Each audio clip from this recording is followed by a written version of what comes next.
곧 예배가 시작됩니다. 온라인으로 하나님께 드리는 예배에 정성을 다해 임해 주시기 바랍니다. 온 가족이 함께 모여 거룩하게 예배를 드립니다. 부모가 아이들의 훌륭한 영적 교사 역할을 하시길 바랍니다.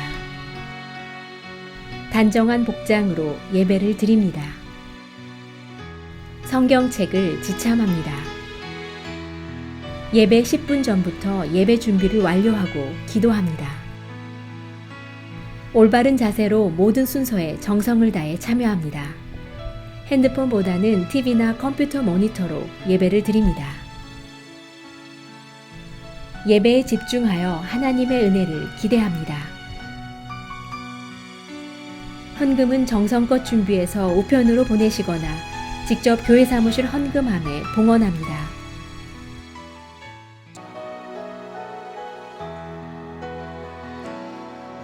날마다 숨쉬는 순간마다 내 앞에 어려운 일 보내 주님 앞에 이 몸을 맡길 때 슬픔 없네 두려움 없네 주님의 그 자비로운 손길 항상 좋은 것 주시도다 사랑스레 아픔과 기쁨을 수고와 평화와 안식을 날마다 주님 내 곁에 날마다 주님 내 곁에 계셔 자비로 날 감싸주시네 주님 앞에 이 몸을 맡길 때 힘주시네 위로함 주네 어린 나를 품에 안으시사 항상 평안함 주시도다 내가 살아 숨을 쉬는 동안 살피신 나 일상으로 다시 한번 고백하러 약속하셨네 나가겠습니다. 날마다 숨 쉬는 순간마다 내 앞에 어려운 일 보내 주님 앞에 이 몸을 맡길 때 슬픔 없네 두려움 없네 주님의 그 자비로운 손길 항상 좋은 것 주시도다 사랑스레 아픔과 기쁨을 수고와 평화와 안식을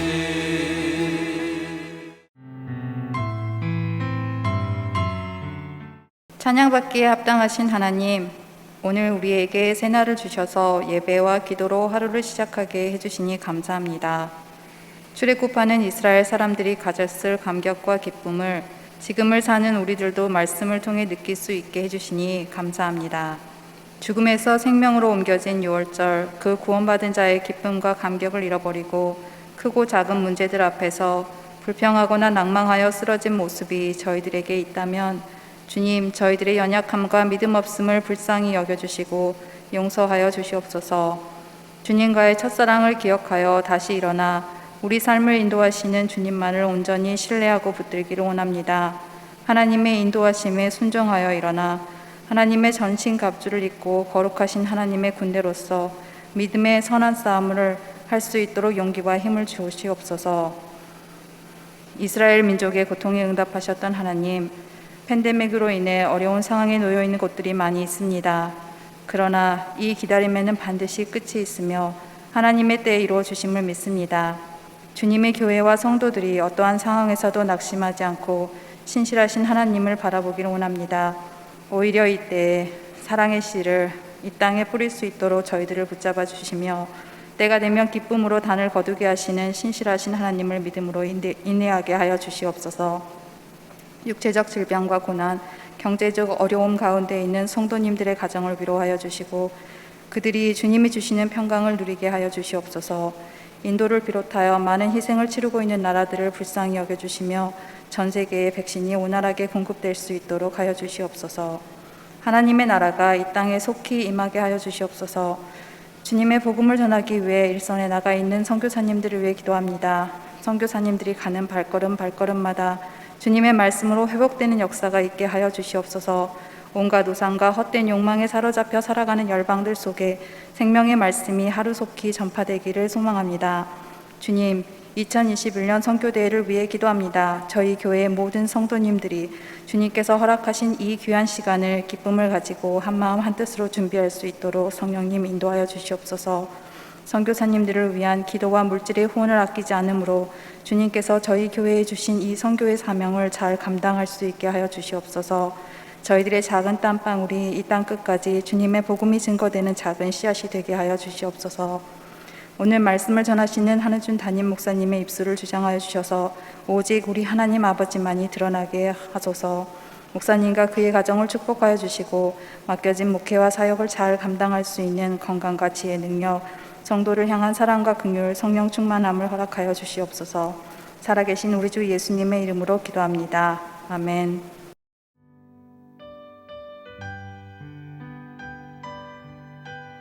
오늘 우리에게 주시는 하나님의 말씀은 출애굽기 12장 37절부터 51절입니다.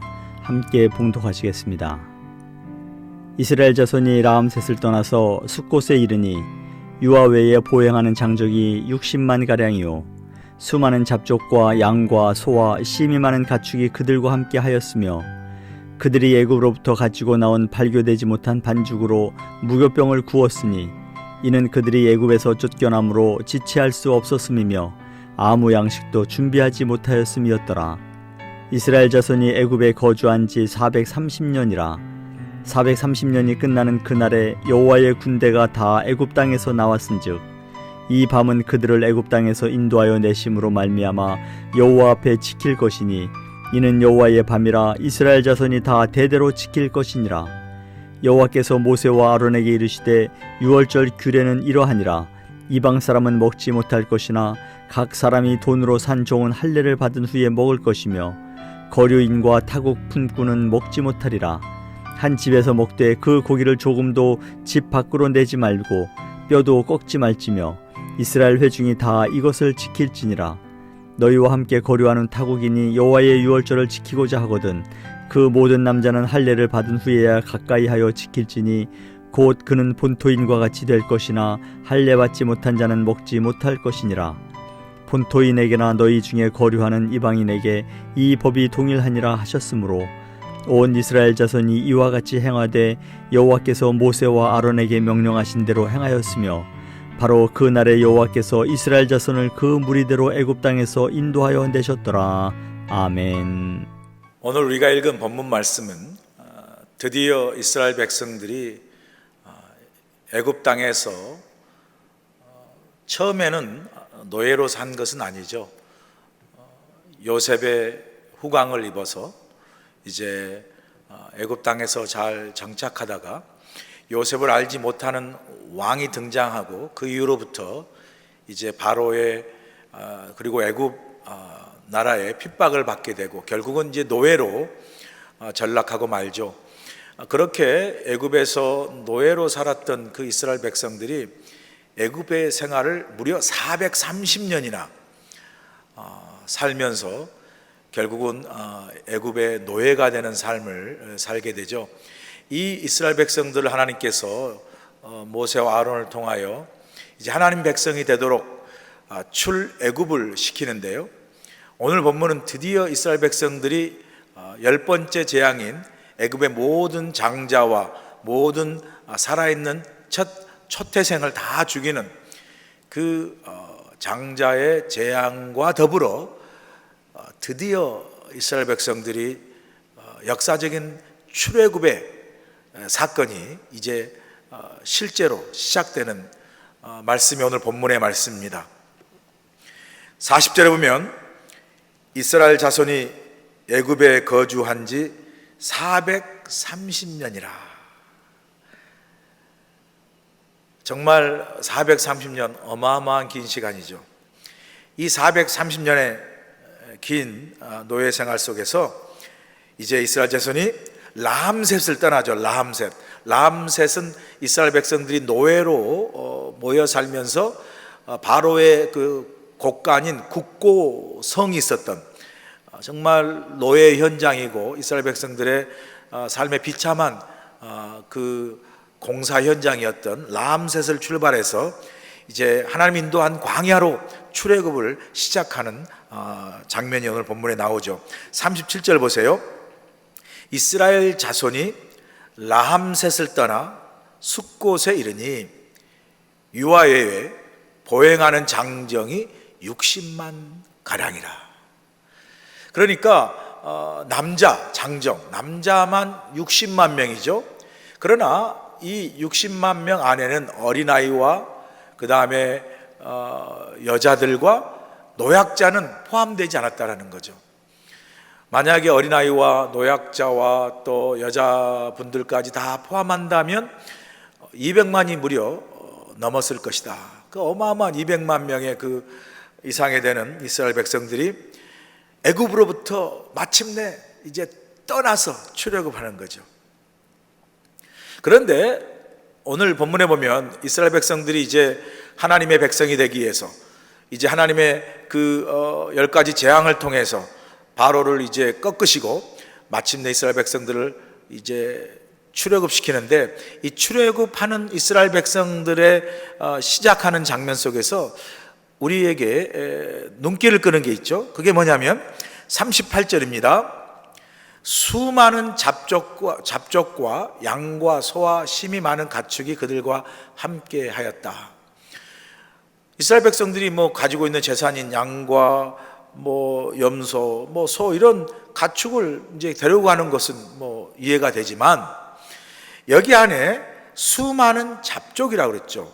다른 말로 하면 여러 다른 종족들이죠. 그러니까 이스라엘 백성들이 아닌, 야곱의 후손이 아닌 다른 이방 민족도 그 이스라엘 백성이 하나님 백성이 되기 위해서 출애굽을 할 때 같이 떠났다라는 거죠.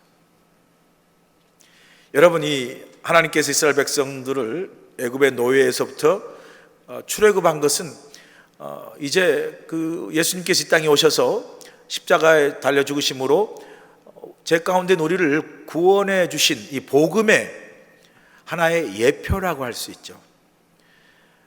먼저 된 하나의 좋은 example, 번복이라고 할 수 있죠. 복음의.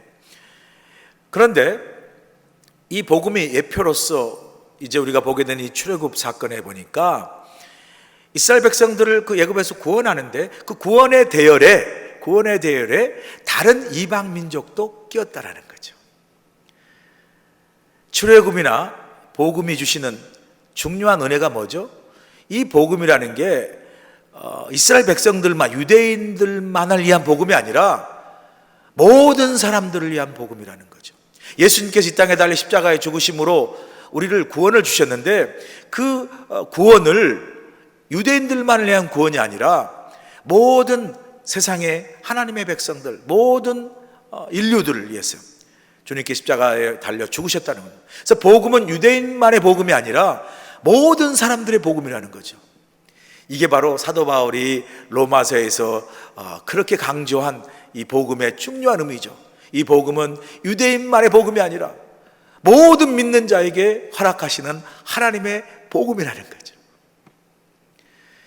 그렇기 때문에 그 복음이 유대인만을 위한 것이 아니라 모든 사람을 위한 것이기 때문에 저와 여러분이 이렇게 하나님의 은혜와 예수 그리스도의 복음으로 말미암아 구원받아서 하나님의 자녀가 됐다는 거죠. 만약에 그 복음이 팔레스타인 땅에서 아브라함의 후손으로 유대인들만에게 주어진 복음이라면 어떻게 우리가 이렇게 하나님의 은혜와 예수 그리스도의 복음을 받아들이고 믿게 돼서 하나님의 자녀가 될 수 있겠습니까? 우리는 영원한 이방인이고 영원한 복음 밖에 있던 죄인이 될 수밖에 없었잖아요.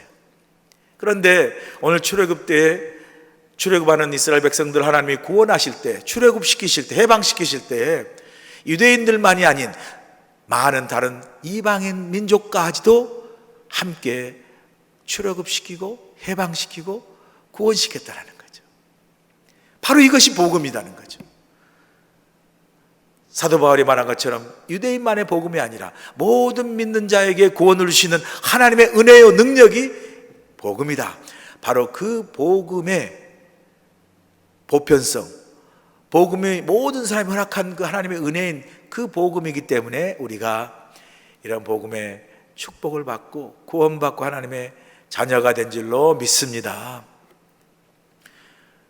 바로 그 복음의 모든 사람을 위한 복음을 하나님께서는 이미 출애굽 사건을 통해서 우리에게 보여주셨다는 거죠.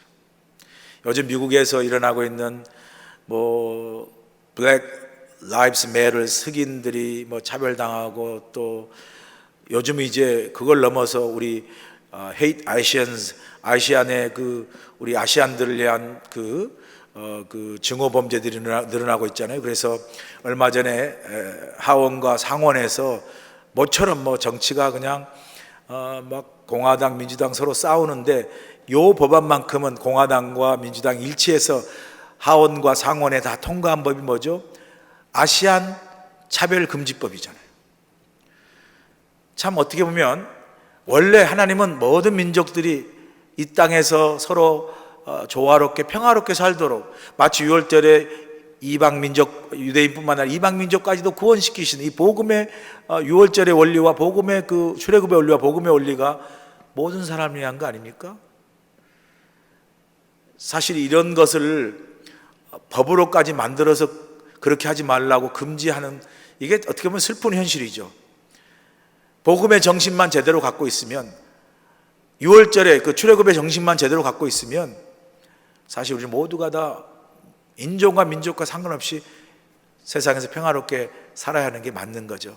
그래서 세상에 복음이 필요한 거예요. 복음 안에서 다 하나가 될 수 있어요. 십자가의 그 은혜 앞에 다 하나가 될 수 있기 때문에 그렇습니다. 출애굽은 이렇게 놀라운 그 모든 사람의 출애굽 복음을 우리에게 잘 보여주고 있죠. 자, 그런데 이제 또 한 중요한 이 오늘 본문에서의 그 출애굽 사건의 중요한 의미 중에 하나가 이제 41절에 나오죠. 그리고 42절, 43절에 나오는데요. 42절 보시죠. 42절.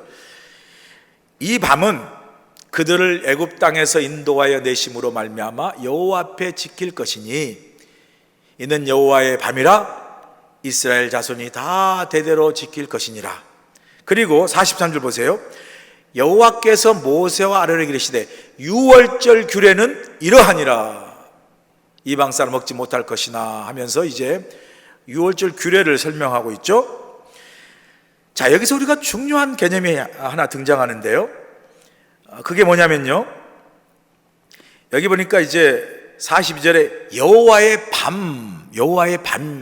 밤이라는 말을 하는데 왜 여호와의 밤이라고 이야기하냐면요, 이스라엘 백성들이 출애굽할 때 그 출애굽할 때 막 애굽에서 이제 떠날 때 그때가 밤이었어요. 어떤 밤이었냐면요, 10가지 이제 하나님의 재앙이 10번째 재앙이 뭐죠? 장자가 죽고 애굽의 모든 첫 태어난 것들은 다 죽게 되잖아요. 사람뿐만 아니라 가축이나 모든 식물도 마찬가지죠. 그 모든 게 죽을 때 그 하나님의 심판이, 장자의 심판과 그 초태생의 죽음의 심판이 그 밤에 일어났거든요. 밤에 1월 14일 그 밤에 일어났다는 거죠. 그 밤에 그 10번째 재앙이 일어나는 것과 동시에 이스라엘 백성들이 급하게 누룩 없는 무교용 빵을 먹고 급하게 가축과 가족들을 데리고 어떻게 해요? 그 밤에 애굽 땅을 출애굽했다, 떠났다라는 거예요. 그래서 여호와의 밤이라는 의미는 바로 출애굽한 이스라엘 백성이 출애굽한 그날 밤을 이야기하는 거고요.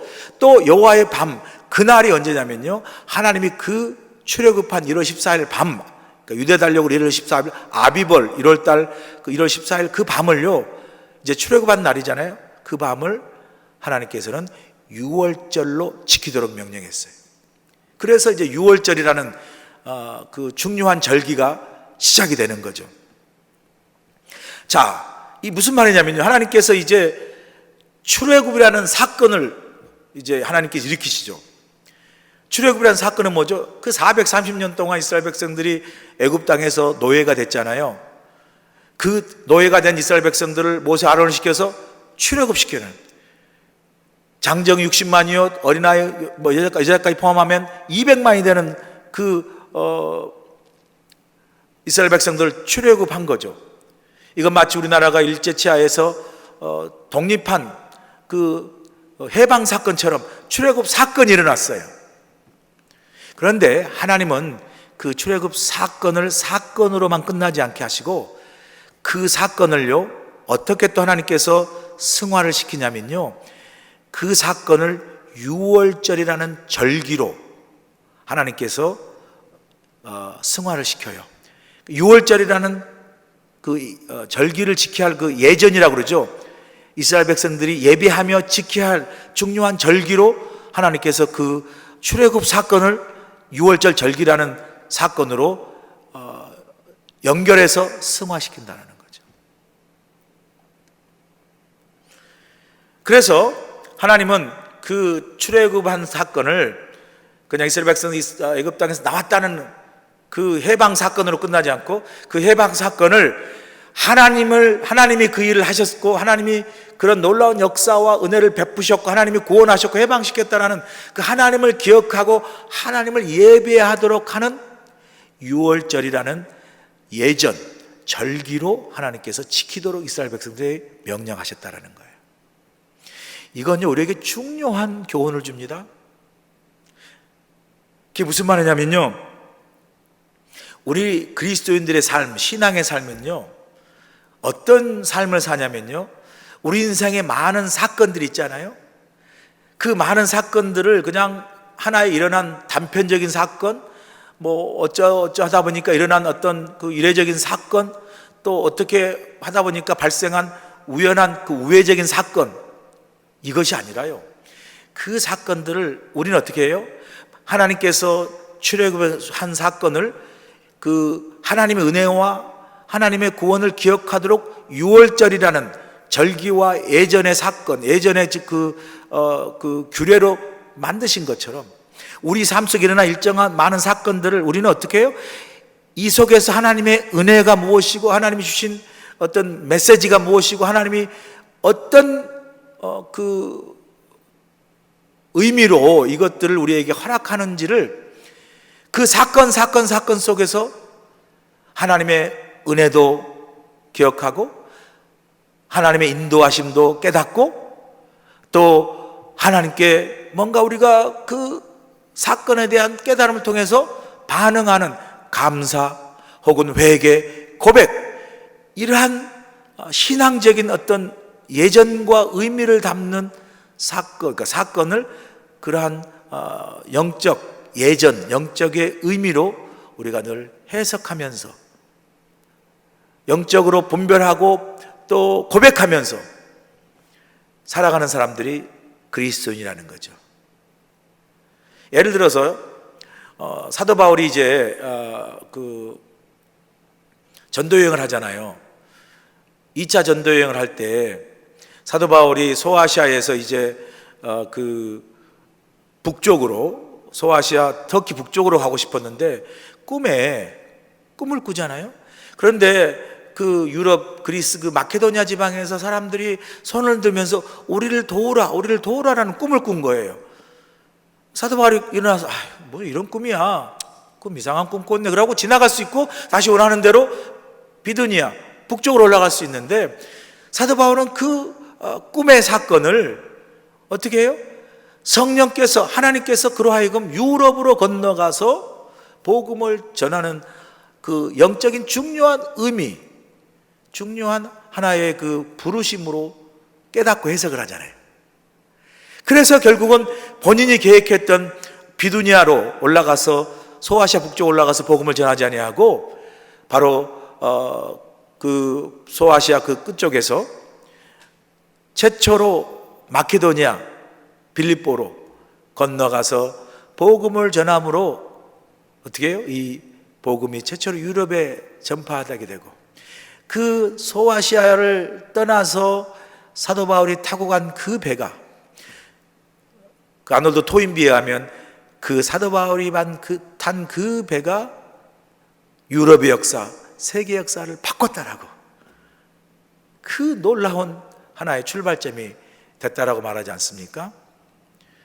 이처럼 우리 삶 속에 많은 사건들이 있어요. 출애굽 사건이 있어요. 그러나 하나님은 그 출애굽 사건을 유월절이라는 영적인 중요한 규례와 절기와 예전으로 해석해서 이스라엘 백성들의 삶의 중요한 하나의 규례가 되도록 한 것처럼 우리 삶 속에 여러 많은 사건들이 있지만 그 사건 속에서 우리가 늘 뭐죠?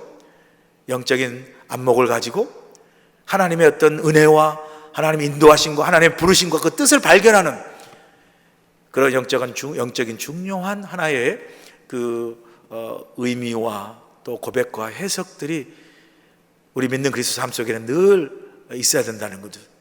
그게 우리 그리스도인들의 삶을 풍성하게 하고 또 하나님과 동행하고 하나님의 뜻을 따라 살아가는 삶을 살아가는 중요한 신앙의 하나의 그 훈련이고 또 과정이고 또 우리가 꼭 가져야 할 믿음의 중요한 모습이라는 거죠. 여러분 삶 속에 최근에 어떤 일어난 사건 속에서 여러분들은 그 속에서 어떻게 하나님의 어떤 의미와 뜻과 또 은혜와 인도하심과 하나님의 어떤 여러분을 향한 메시지들을 혹시 여러분 생각해 보시거나 혹은 깨달은 거 있으십니까? 우리가 날마다 그렇게 우리 삶 속에 늘 하나님 안에서 우리의 사건들과 우리의 어떤 삶을 재조명하고 늘 묵상하고 늘 해석하는 것, 이건요 늘 우리가 하나님의 임재를 가지고 우리가 살아가는 삶의 중요한 통로예요.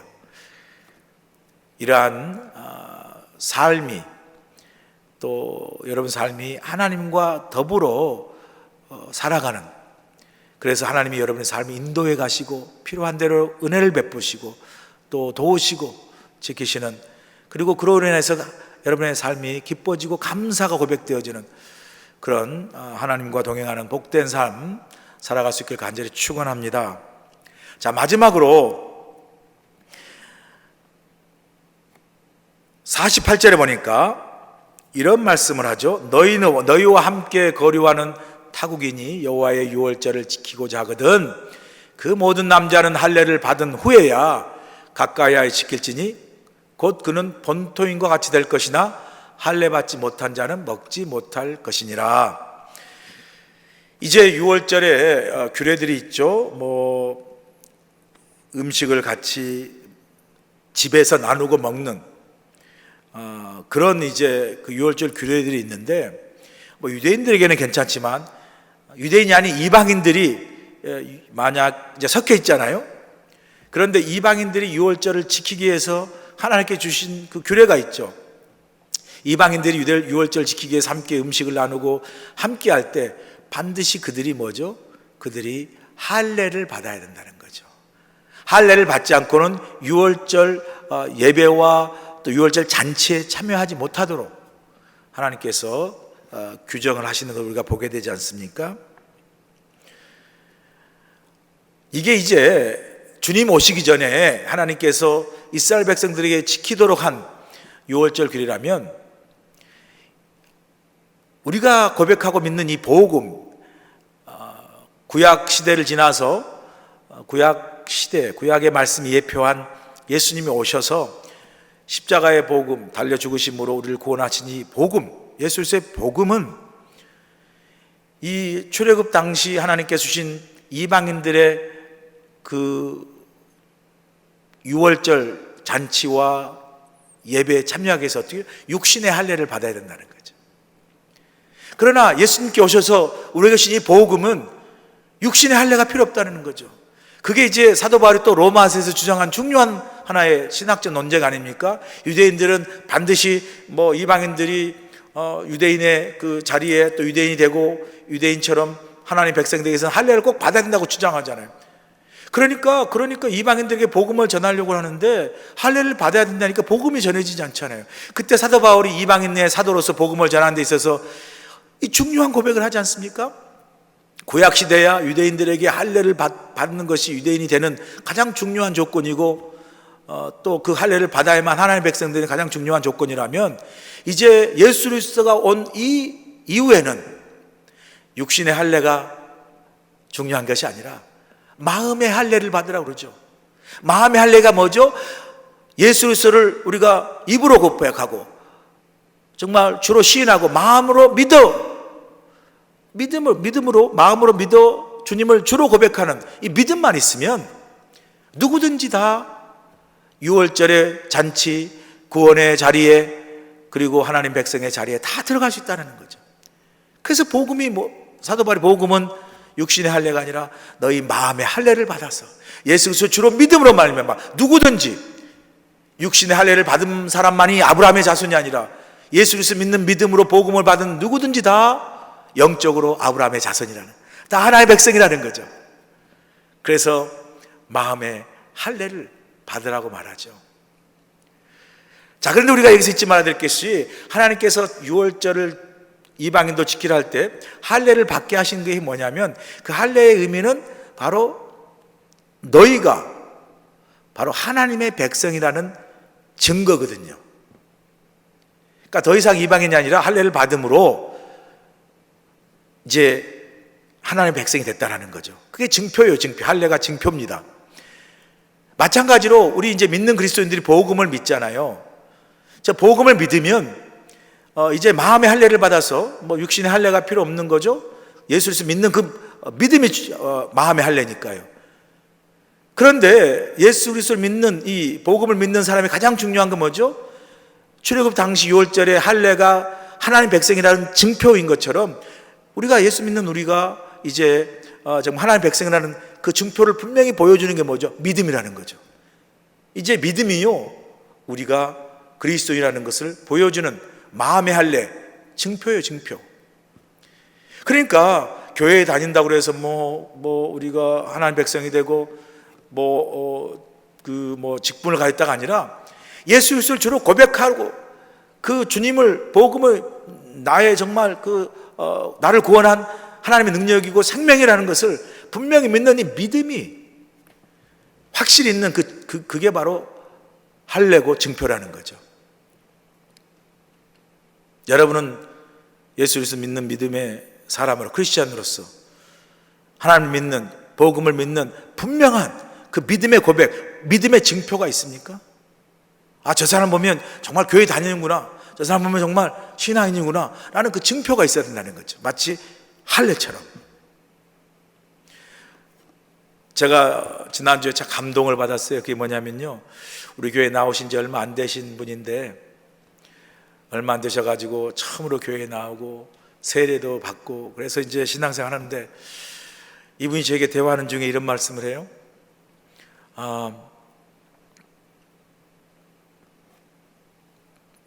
며칠 후에 이제 5월 달에 친구들과 함께 이제 오래간만에 모여서 여행을 가기로 했다는 거예요. 그래서 이제 여행을 한 일주일 가는데 그 여행 날짜가 이제 금요일부터 주말부터 가가지고 주일 끼고 그 다음 주말로 끝나는 걸로. 그래서 주말부터 가는 이유는 일하는 사람도 있으면 주말부터 가는 게 편하잖아요. 그래야 일주일을 가도 한 3, 4일밖에 빠지지 않잖아요. 한 5일밖에. 그래서 이제 주말을 끼고 다시 주말 오기 전까지 가면 여러 가지로 편리하죠. 그래서 친구들이 다 이제 모여서 그렇게 여행 가기로 다 계획을 잡았다는 거죠. 근데 교회에 나온 지 얼마 안 되시고 이제 겨우 세례 받아가지고 이제 믿음을 겨우 알아가는 초신자가 그 친구들하고 같이 여행을 가야 되는데 거기서 그랬다는 거 아니에요. 나는 나는 주말 끼고 못 간다. 나는 주일날 교회를 가야 되기 때문에, 주일날 예배를 드려야 되기 때문에 가려면 월요일부터 가서 토요일날 오는 걸로 하자. 본인이 그렇게 이야기를 했다고 그래요. 그래가지고 주말부터 해서 끼고 주일 끼고 가서 여행 갈 그 계획이, 이 초신자가 나는 예배를 주일날 드려야 되기 때문에 주말 끼고 못 간다, 월요일부터 가자라고 그렇게 제안하고 주장했던 그 일로 인해서 월요일부터 가게 됐다는 거 아니에요. 제가 그 말 듣고 너무나 감동을 받았어요. 바로 이것이 믿는 그리스도의 증표예요, 증표. 그 초신자가 얼마 되지 않았지만 그 초신자에게는요, 이렇게 분명한 믿음의 할례가 있는 거예요. 믿음의 할례. 내가 이제 교인이 됐다라는 분명한 증표가 있는 거죠. 나는 그래서 주일날 지키겠다라는 증표가 있는 거죠. 여러분, 이게 바로 6월절에 하나님께서 이스라엘 백성들이 할례를, 이방인들 할례를 받도록 하게 한 그 중요한 의미가 되는 거죠.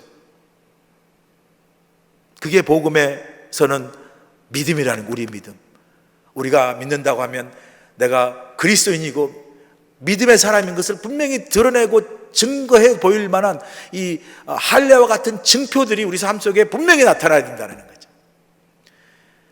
오늘도 여러분 삶 속에 하루를 살아가실 텐데, 하루하루가 다 똑같은 하루가 아니라 매일매일 하루하루가 하나님이 주신 은혜고요, 선물인데, 오늘 하루도 하나님, 나는 그리스도인입니다, 나는 하나님의 사람입니다, 나는 믿는 사람입니다 라는 분명한 확실한 믿음을 가지고, 여러분의 확실한 그 믿음의 증표를 가지고 세상 속에서 믿음으로 넉넉히 승리하고, 또 담대히 복음과 그리스도의 삶을 증거하며 살아갈 수 있기를 주님과 간절히 축원합니다.